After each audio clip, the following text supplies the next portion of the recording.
मंच पर आसीन प्रबुद्ध जनों को, मेरे सामने मौजूद सभी उपस्थित जनों को मेरा सयादर प्रणाम। मेरे पूर्व वक्ताओं ने शेरेपन जम्मू कश्मीर के विषय में बहुत कुछ कहा और मुझे बहुत कुछ जानकारियां प्राप्त हुई। मेरा सौभाग्य है और राजीव खोसला जी आपको भी बहुत बहुत आभार हो कि आपने मुझे इस विषय पर भी और प्रोफेसर भीम सिंह जी के विषय पर भी इस मौके पर मुझे आमंत्रित किया। तो क्योंकि समय सीमा है इसलिए दो बातें ही कहूँगा।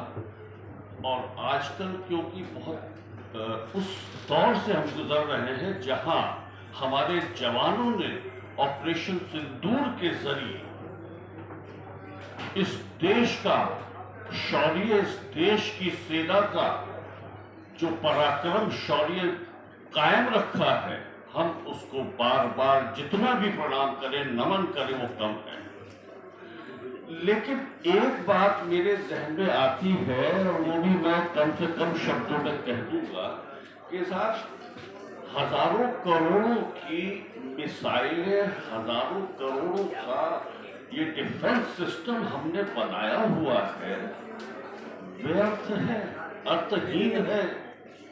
भाई ये गांधी का देश है, अहिंसावादी हैं हम। तो हम जैसे जो गांधीवादी हैं या जो गांधी जी के अनुयायी हैं, उनको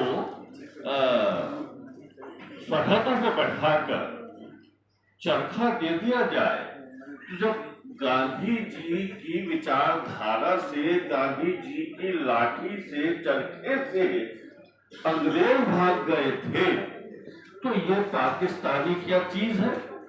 ये भी भाग जाएंगे। और खुदा ना खास्ता अगर पाकिस्तानी अंदर भी आ जाए तो वही विचारधारा हमें रखनी है कि भाई एक गाल पे मारोगे तो दूसरा गाल हाजिर कर देंगे।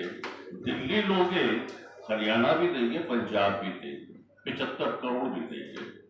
तो उसी विचारधारा को फॉलो करें क्योंकि ये गांधी का देश है। तो इसलिए ये मैं तो यही कहूंगा कि हजारों करोड़, लाखों करोड़ों का आप व्यर्थ न करवाएं और सीधे सीधे हाथ जोड़ के चरखा काटे वहां पर सरहदों पे बैठकर और सेना पर खर्चा ना करें। धन्यवाद।